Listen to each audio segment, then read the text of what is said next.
नमस्कार, मैं हूँ राधा राणा और आप देख रहे हैं आर्यभट्ट टाइम्स। 45 साल पूरे कर चुकी भारतीय जनता पार्टी आज सिर्फ एक राजनीतिक दल नहीं है, बल्कि देश की सबसे बड़ी राजनीतिक ताकत बन चुकी है।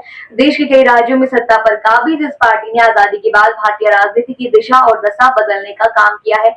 लेकिन अब सवाल वही है कि बिहार जैसे बड़े और राजनीतिक रूप से संवेदनशील राज्य में बीजेपी आज तक अपने दम पर मुख्यमंत्री क्यों नहीं बना सकती। जब यही सवाल पत्रकारों ने बीजेपी के कई बड़े नेताओं से पूछा और जवाब भी उतने ही दिलचस्प रहे। जी हाँ, पटना में बीजेपी प्रदेश कार्यालय पर जब झंडोत्तोलन का कार्यक्रम हो रहा था, तब प्रदेश अध्यक्ष दिलीप जायसवाल ने न सिर्फ पार्टी की उपलब्धियों की बात की, बल्कि इस अहम सवाल पर भी अपनी राय रखी। उनका साफ कहना था कि बीजेपी देश हित में सोचती है और सबका साथ सबका विश्वास को अपना मूल मंत्र मानती है। जी हाँ, उनका मानना है कि जब कोई गठबंधन विचारधारा पर आधारित होता है तो फिर सत्ता का केंद्र कोई भी हो, उससे फर्क नहीं पड़ता। उन्होंने ये भी कहा कि आज बिहार बुलेट ट्रेन की बात कर रहा है और ये संभव हुआ है क्योंकि नीतीश कुमार जैसे अनुभवी नेता के साथ बीजेपी खड़ी हुई है। जी हाँ, स्वास्थ्य मंत्री मंगल पांडे ने भी इस पर अपनी बात रखी और कहा कि बीजेपी और जेडीयू एक सिक्के के दो पहलू हैं। दोनों दलों ने मिलकर बिहार को कानून व्यवस्था, शिक्षा और स्वास्थ्य के क्षेत्र में नई दिशा दी है। उनका मानना है कि बीजेपी का फोकस हमेशा सामूहिक नेतृत्व पर रहा है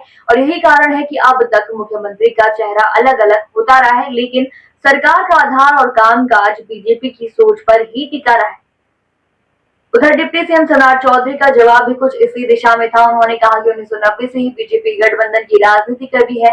पहले आरजेडी के साथ सरकार बनी, फिर जेडीयू के साथ गठबंधन हुआ और अगर नीतीश कुमार आज सुशासन का चेहरा है तो उसमें बीजेपी की भागीदारी और योगदान को कोई नजरअंदाज नहीं कर सकता। सम्राट चौधरी का ये भी कहना था कि बिहार के लिए अगर अच्छा नेतृत्व चाहिए तो गठबंधन जरूरी है और नीतीश कुमार जैसे अनुभवी नेता के साथ रहना ही राज्य के विकास के लिए सही फैसला है। बीजेपी प्रवक्ता शाहनवाज हुसैन ने तो और भी स्पष्ट तौर पर कहा कि नीतीश कुमार अपने ही हैं, बीजेपी अपने बूते चुनाव लड़ने में सक्षम है, लेकिन जब सहयोगियों की जरूरत होती है तब पार्टी पीछे नहीं हटती। उन्होंने कहा कि बीजेपी की नीति स्पष्ट है, मजबूत भारत, विकसित राज्य और स्थिर सरकार, और अगर ये सब एक साथ मिलकर हासिल किया जा सकता है तो पार्टी को इसमें कोई ऐतराज नहीं होना चाहिए। लेकिन इन बयानों के बीच जनता का एक बड़ा सवाल अब भी जिंदा है। क्या बीजेपी बिहार में अपने दम पर नेतृत्व नहीं चाहती या फिर वो फिलहाल संतुलन बनाकर सत्ता में रहना ज्यादा जरूरी समझती? कई विश्लेषकों का मानना है कि बीजेपी बिहार में बार बार गठबंधन के रास्ते पर इसलिए चलती है क्योंकि उसे जातीय समीकरणों का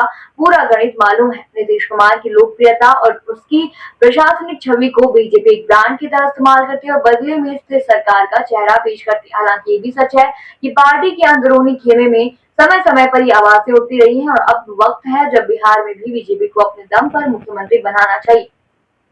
लेकिन इन आवाजों के जवाब में शीर्ष नेतृत्व हमेशा यही तर्क देता रहा है कि पार्टी का लक्ष्य सिर्फ सत्ता नहीं बल्कि सुशासन है। बीजेपी के संतुलन और रणनीति को कुछ लोग मजबूरी मानते हैं तो कुछ इसे राजनीतिक परिपक्वता का नाम देते हैं। आप क्या सोचते हैं इस मुद्दे पर? हमें कमेंट सेक्शन में जरूर बताइए और बने रहिए आर्यभट्ट टाइम्स के साथ ही चैनल को सब्सक्राइब करना न भूलें और हमारी फेसबुक और वेबसाइट के साथ भी जरूर जुड़े।